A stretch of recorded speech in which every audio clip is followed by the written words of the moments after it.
बिस्मिल्लाहिर्रहमानिर्रहीम। अस्सलाम वालेकुम। आप देख रहे हैं हालात। मैं हूं सईद चौधरी। पीपल्स पार्टी के रहनुमा खुर्शीद शाह की ज़मानत हो गई है नैब रेफरेंस में। क्या अदालतों का रवैया बदल गया है, इस पर बात करेंगे। और फिर DGISI के लिए नामजद करदा जो GHQ के जनरल हैं नदीम अंजुम साहब, उनकी मुलाकात हुई है वज़ीर आज़म से। और फिर कुछ सवाल हैं वज़ीर आज़म की तवहम परस्ती के हवाले से और DGISI के हवाले से, और फिर जो बड़ी सियासी गेम है इस हवाले से। M अली खोखर साहब हमारे व्यूअर हैं, उन्होंने कुछ सवालात किए बड़े अहम, उन्होंने नुकात जो हैं वो उठाए हैं, उस पर बात करेंगे। और फिर सियासी सूरत-ए-हाल के कोई बड़ा वसील बन्नी आहद सियासी इत्तेहाद हुकूमत के ख़िलाफ़ बनने जा रहा है या नहीं बनने जा रहा, तहरीक अदम एतमाद की बातें, ये भी इस पर भी हल्की सी बात करेंगे। लेकिन इससे पहले हम थोड़ी सी बात करेंगे TLP, तहरीक लब्बैक पाकिस्तान।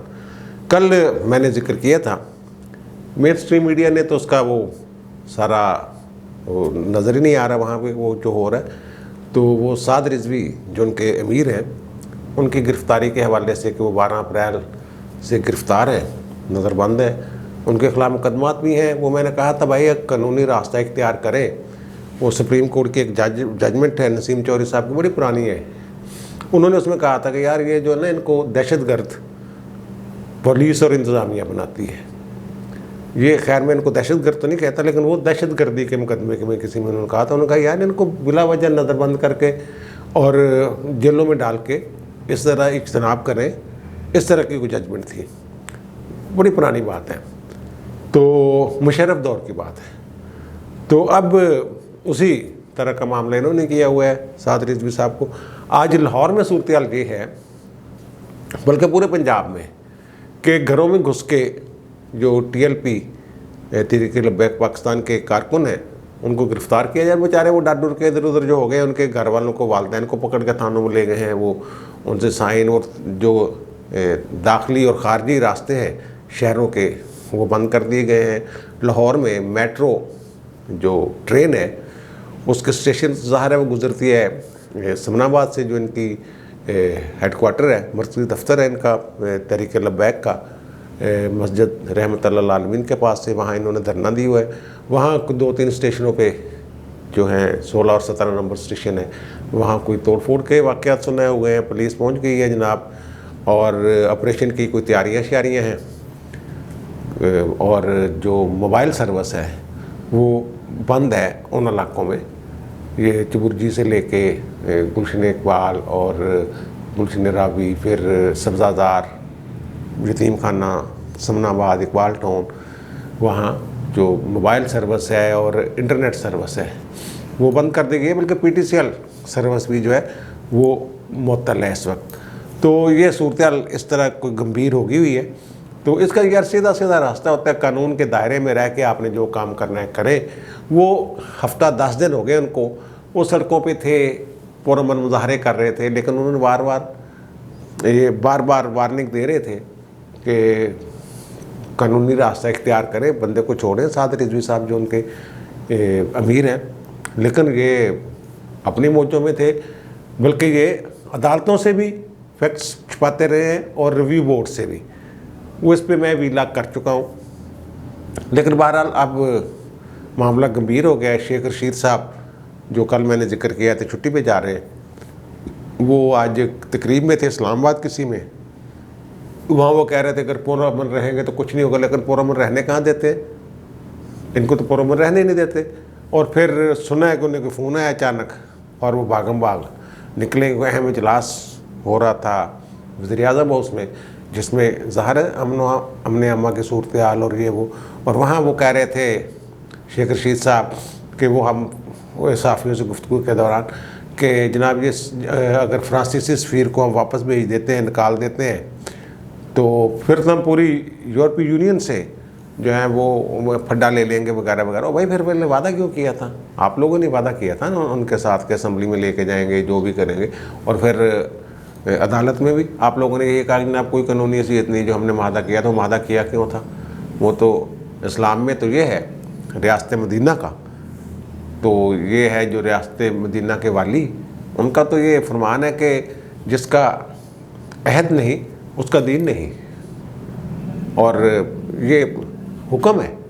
और आप और रियासत से हमेशा तो की जाती है कि वो झूठा वादा नहीं करती, और हुकूमत से भी ज़ाहिर है यही तवक्को होती है। लेकिन यहाँ आपने एक तो वादा किया, ऊपर से फिर झूठ बोला। अब लाहौर, आधा लाहौर जो है इस वक्त मफलूज है पंजाब के दीगर इलाकों में, जो लाहौर की तरफ आने वाले रास्ते हैं उनकी हद तक मैं ये बता सकता हूँ कि वो गड़बड़ बहुत ज़्यादा होगी हुई है। और ऑपरेशन की तैयारियाँ मुझे लग रही हैं, कोई बड़ा ऑपरेशन करने जा रहे होंगे शायद, और TLP वाले कह रहे हैं कि नाम वादा पूरा करो, रहा करो। 12 अप्रैल को जब गिरफ़्तार किया गया उस वक्त तो मुज़ाकरात के लिए बुलाया गया था ना, और ये मकबूल जान के घर उन्हें वज़ीर दाखिला ने आना था, लेकिन वो जनाजा पढ़ाने चले गए वहाँ से, इन्होंने कुछ और प्लान किया हुआ था। बहरहाल अल्लाह हदायत दे इनको। अब खर्शीद शाह साहब की ज़मानत हो गई है और 1 करोड़ रुपए के मुचलकों के एवज़ सुप्रीम कोर्ट ने कहा कि उन्हें रिहा कर दिया जाए। ये 18 सितंबर 2019 से जेल में थे, नैब ने पकड़ा था जनाब, आमदनी से ज़ायद 7,000। ये एक इल्ज़ाम होता है, वो मुझ पर लग जाए, आप पर लग जाए, किसी पर भी लग जाए, उसकी शायद हम वजाहत कर ही ना सकें, उस तरह बता ही ना सकें अपने 7,000। तो इनका एक बेचारों का मसला ये है कि ये किसी दौर में मीटर रीडर थे वापरा में, वही चीज़ इनके खाते में पड़ी हुई है कि मीटर रीडर से हाउसिंग सोसाइटीज़ और ज़मीनें और बंगले और होटल पता नहीं क्या क्या ये कैसे बन गए।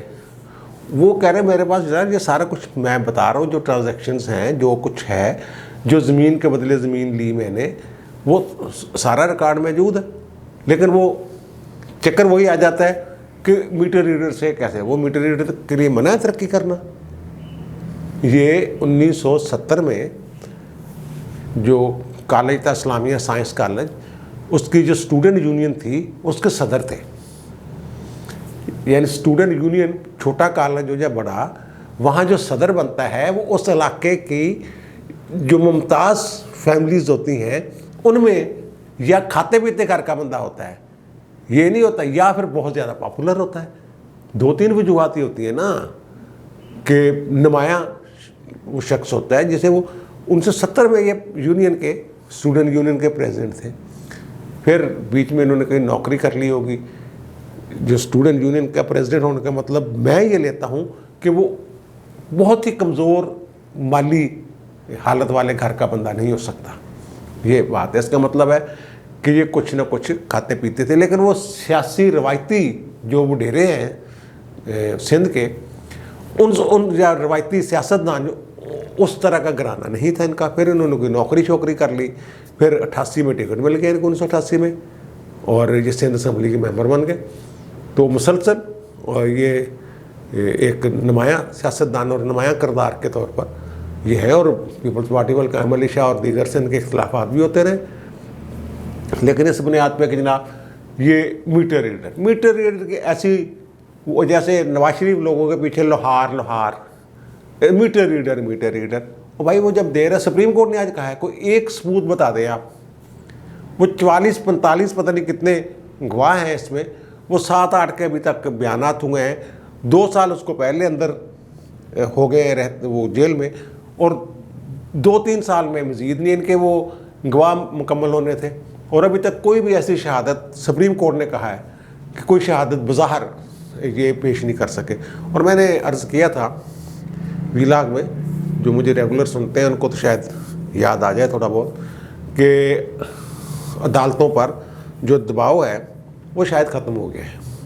अब मैंने कहा था कि चंद दिनों में आप देखेंगे अच्छे फैसले, जिनको आप समझेंगे कि एक आज़ादाना और गैर जानबदाराना अदालत का रवैया आपको नज़र आएगा। मुझे तो ऐसे ही कोई थोड़ा बहुत तसल्ली हो गई है। मुझे ये तसल्ली है कि अब 99.9% जो है मैं अच्छे फैसलों की ये तवक्को रखता हूँ। और फिर वो इत्तेहाद वाली बात के इत्तेहाद बनने जा रहे हैं, ये वो ज़ाहिर है अब उस तरह खुल खरा के एक दूसरे को ना नहीं करेंगे पीडीएम और पीपल्स पार्टी वाले। वो तहरीके अदम एतमाद पंजाब में बात तब्दीली की जो बात चल रही है, वो राना सलाम ने कह दिया था कि 20-22 बंदे कम हैं, वो पीपल्स पार्टी वाले ले आए तो हम उनके साथ मिले। ये तो पुरानी बात है, नई बात नहीं है। लेकिन अब दोबारा एक बात ये शुरू हुई है, तो इसमें नून लीग उसी जगह खड़ी हुई है। अभी तक ये कोई तहरीक अदम एतमाद के कोई इतने ज़्यादा शायक नहीं है। बहरहाल उन्होंने एक बात कर दी है कि जनाब ये 20, वो मैंने तो ये कहा था कि काफ लीग और जो पीपल्स पार्टी है, इनके पास तो इतनी तादाद भी नहीं है कि तहरीक अदम एतमाद पेश ही कर सके। बहरहाल उन्होंने अगर ऑफ़र दी है और कायरा साहब ने ये कहा है कि जनाब हमारे लीडरों से या बड़ों से पार्टी की क़यादत से बात कर लें, तो ये नून लीग की तो ख्वाहिश है ही नहीं, ख्वाहिश पीपल्स पार्टी की है। तो ये बस ऐसे बयानबाजी के हद तक सरदस्त है मामला। लेकिन बाज़ का बयानबाजी से अचानक बात जो है वो आगे भी निकल जाती है। हाँ, कल मैंने खबर दी थी पिछले व्लॉग में कि कोर कमांडर कराची नदीम अंजम साहब रावलपिंडी पहुंच गए हुए और उनकी मुलाकात हुई है जनरल कमर जावेद बाजवा साहब से। और उसके बाद उनकी मुलाकात, जो बात की खबर है, उस वक्त तक उनकी चीफ ऑफ आर्मी स्टाफ से मुलाकात थी। उसके बाद उनकी मुलाकात हुई है वज़ीर-ए-आज़म पाकिस्तान इमरान खान साहब से। और इमरान खान साहब से जो मुलाकात हुई है, उन्होंने मुबैना तौर पर उसकी तफसीलात से आर्मी चीफ को दोबारा आगाह किया। मामला तकरीबन ये नदीम अंजम साहब पर वो फिट हो गए, टिक लग गया हुआ है। बहरहाल वो हो सकता है कल नोटिफिकेशन हो जाए, कब हो जाए। बहरहाल ये है कि वो हमारी खबर और उससे फिर एक कदम और आगे खबर कि जनाब वज़ीर-ए-आज़म साहब से मुलाकात होगी उनकी। और फैज़ हमीद साहब जो हैं वो चले गए हुए हैं जनाब वज़ीर ख़ारजा के साथ अफ़गानिस्तान, और अफ़गान इशू पे ज़ाहिर है वो उन्होंने बड़ा काम किया हुआ है। बहरहाल वो कुछ नाकामियाँ भी हैं और कुछ खामियाँ भी। ये इस हवाले से एक बड़ा अहम सवाल या नुकात उठाए हैं हमारे एक व्यूअर हैं अली खोकर साहब। उन्होंने 3 नुकात उठाए हैं, उन पर बारी बारी बात कर लेते हैं। एक तो उन्होंने कहा कि जनाब क्या ये घर का मशवरा है कि अभी मनहूस सायत है और महज तोहमात की वजह से उनका नहीं DJSA को नहीं बदला। ये बात सही है। जब ये वज़ीर आला पंजाब थे ना, इनका नाम घर से ही आया था, उस्मान बुज़दार का। और वो एक लंबी कहानी है कैसे, और फिर वो जमा तफरीक दाद शुमार। खान साहब जो हैं ये तोहम परस्त हैं। इन्होंने ख़ुद मुख्तलिफ मौक़े पर अपनी किताब में भी इन्होंने ज़िक्र किया हुआ है, ये बाबों पे बड़ा यकीन रखते हैं। और फिर जब जमाइमा के साथ इनकी शादी होने वाली थी या शादी हो गई, ये ख़ुद लिखते हैं कि मैं उनके एक बाबे के पास लेकर गया था। बाबे ने जमाइमा के बारे में कभी मिला ही नहीं था, लेकिन जमाइमा के बारे में बहुत सारी बातें उन्होंने बता दी। उन्होंने जमाइमा से पूछा कि तुम्हारी 4 ख्वाहिशात कोई बताएं, अपनी लिख दें। और जमाइमा ने लिख दी और बाबे ने वो सारी ख्वाहिशात बता दी कि इन्होंने क्या लिखा है। इस टाइप की बातें। ये बाबे जो होते हैं ये रूहानी शख्सियात भी होती हैं, लेकिन बीच में करूँ वो शुबदाबाज इस तरह के होते हैं, वो बता देते होते हैं। वो कई बंदे ऐसे मिलते हैं। वो डॉक्टर गुलाम मुर्तज़ा साहब भी कहते हैं जनाब मेरे पास एक साहब आए ऑफिस में, मैं सरकारी मुलाजम था, तो उन्होंने जनाब मेरे साथ यही कहा कि जनाब आप अपने दिल में कोई बात जो है आपके वो लिख लें तो मैं बता दूंगा, मेरे पास बहुत बड़ा मैं माहिर हूँ, आलम हूँ। इस तरह का उन्होंने बात की। उन्होंने कहा जी मैंने उसका लिखने की कोई मुश्किल सी या जो ऐसी आयत जो आम लोगों को नहीं आती वो लिख दी तो उसने मुझे बता दी। तो उन्होंने उसकी और तर्जीह पेश की है। बहरहाल ये इल्म शिलम होता है। उन्होंने कहा कि रूहानी नहीं होता, ये कोई इल्म शिलम ही होता है, ये पता चल जाता है जो भी है थोड़ी देर के लिए कि आइंदा थोड़ी देर में क्या। बहरहाल वो बाबा जी ये तोहम परस्ती की इनकी जो है ना वो इस तरह की कई खुद ही कहते हैं कि जनाब मैं क्रिकेट से जब रिटायर हो गया तो उसके बाद मैं दोस्तों के साथ गया हुआ था कोई ठंडे शुमाली इलाका जात में, तो वहाँ कोई बाबा चाला है उससे मिला। वहाँ वो तो टीवी शीवी देखते ही नहीं थे, रेडियो नहीं था, और उसने मुझे कहा कि तुम्हें क्रिकेट खेलनी चाहिए। तो मेरे दोस्त ने कहा कि ये तो रिटायरमेंट ले लिया इसने, उसका नहीं अभी इसको खेलना चाहिए।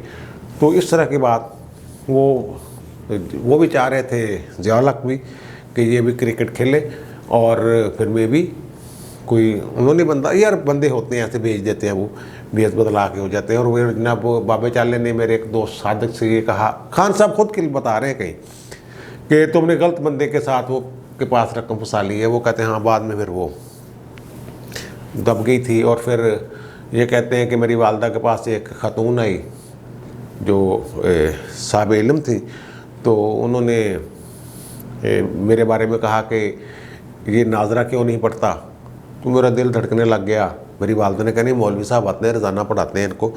तो वो मुझे पता था, मैं पढ़ता ही नहीं था। तो उनकी बात सच हो गई।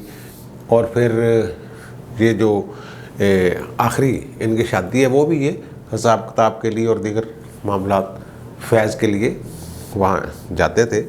और फिर ज़ाहिर है ये दरबारों को, मज़ारों को और जो मज़ार वाले हैं उनको मानने वाले हैं, इनमें तोहम परस्ती किसी हद तक है, जिसको रूहानियत के लबादे में जो हम उसको मलफूफ करके जो दिखाया जाता है उस तरह की। तो कुछ ज़ाहिर असली सही रूहानी औलिया कराम मौजूद हैं, वो मिले होंगे, लेकिन ये हिसाब किताब पे यकीन रखते हैं, ये तो बात तय है। और दूसरी उन्होंने कहा है कि जनाब क्या अली खोखर साहब ने कि क्या महज इतनी सी बात है कि फैज़ खोखर साहब, वो फैज़ हमीद साहब को अफ़गानिस्तान की सूरत हाल की वजह से ये नहीं हटाना चाहते हैं, कुछ देर कंटिन्यू करें। फैज़ हमीद साहब मैंने बताया कि अफ़गानिस्तान में आज गए हुए हैं, ये उनका मेरा ख्याल आखिरी दौरा होगा गैर मुल्की बतौर DGIS से। ऐसी बात नहीं है, बात कुछ और है। बात वही है कि फैज़ हमीद साहब ने बहुत मदद की है बहुत मौके पे इमरान खान साहब की। और वो जो मामला है अफ़गानिस्तान वाला, वो तो यार पॉलिसी, अगर रियासत की पॉलिसी है कोई, तो इनके पास इन्होंने जो किया होगा वो आने वाले को बता देंगे। ऐसे तो फिर तब्दीली हो ही नहीं सकती। अगर रिटायरमेंट की उम्र को पहुँच जाए फिर वो उसको रिटायर ही ना करे बंदे को। यह एक वज़ीर-ए-आज़म इमरान खान साहब इस वक्त अगर अफ़गानिस्तान की पॉलिसी को देख रहे हैं, तो क्या वो जब तक वो मामला ख़त्म नहीं हो जाता 10 साल 20 साल 25 साल उस वक्त तक वज़ीर-ए-आज़म रखा जाए उनको? ऐसा नहीं होता। ये इसके पीछे वही जो पहला सवाल है उससे मिलती जुलती बात है। और दूसरी अहम बात तीसरी जो आपने किया कि क्या ये बड़ी सियासी गेम का हिस्सा है कि जनरल फैज़ जो हैं वो फ़ौज की मजमूई पॉलिसी से कुछ ज़्यादा इमरान खान को सपोर्ट कर रहे थे, और जनरल बाजवा भी से तासर को ये ख़त्म करके अदाल पर। ये मैंने, अगर आप मेरे रेगुलर व्यूअर हैं तो ये मैंने आपको जुलाई में के राउंड अबाउट मैंने 2-3 वीलाग किए थे इस पर, जिसमें ये मैंने बताया था कि वो फैज़ हमीद साहब का तबादला चाहते हैं, एक तो ताकि वो अगली प्रमोशन के लिए वो क्वालिफाई कर सकें, 1 साल की कोर वाला मामला। दूसरा वो ये कि वो तासर ये देना चाहते हैं, उन्होंने फ़ैसला किया है बज़ाहिर कि फ़ौज सियासत से दूर हो गई है और किसी मामले में कोई, लेकिन फैज़ हमीद साहब और इमरान खान साहब की जो आपस में तल्लक था बास का और मुतहद का, उस वजह से इस तासर की जो बाजवा साहब देना चाह रहे थे कि फ़ौज का सियासत से कोई ताल्लुक़ नहीं है, वो थोड़ी सी उसको उसकी नफ़ी होती थी। ये एक वजह है। और ये सिर्फ बाजवा साहब का तन्हा फ़ैसला नहीं है, बल्कि मेरी इतला के मुताबिक ये फ़ौज का सरदस्त अब तक ये मजमूई फ़ैसला है कि ख़ुद को सियासत से दूर रखें या खुल खिला के उस तरह कोई मुदाखलत ना करे। और ये बात अहम है और दुरुस्त है कि बाजवा साहब जो हैं वो इस तासर की नफ़ी करना चाहते हैं और वो वाक़तन ख़ुद को अलग करना चाहते हैं इन मामला से, जिसकी वजह से फ़ौज जो है उस पर गंद छाला जाए या कीचड़ छाला जाए। और इमरान खान साहब और फैज़ हमीद साहब के जो आपस में मरासम थे, जो ज़ाहिर है कि बास और मुतहद के दरमियान जो होने चाहिए, उनकी वजह से ये तासर जो है ये ज़ायल नहीं हो रहा था कि फ़ौज जो है वो मुदाखलत वाली बात जो है कि फ़ौज मुदाखलत नहीं करेगी, फ़ौज मुदाखलत करती है, ये तासर जो है ये बरकरार था। तो शायद ये भी एक वजह थी उनकी। और फिर वो थोड़ा सा उन्होंने पहले ही बाजवा साहब ने इनमें ISI में बहुत सारी तैनातियाँ ऐसी कर दी थी जो फैज़ हमीद साहब की मर्ज़ी के बगैर थी। जैसे वो DG काउंटर इंटेलिजेंस जैसे लोग जो हैं वो फैज़ हमीद साहब की मर्ज़ी के बगैर मेजर जनरल साहब जो है वो तैनात कर दिए थे उन्होंने, और वो डायरेक्ट रिपोर्ट करते थे चीफ़ ऑफ आर्मी स्टाफ को। अब मुझे दीजिए इजाज़त, इंशाल्लाह मुलाकात होगी दोबारा नए व्लॉग के साथ। अल्लाह हाफ़िज़।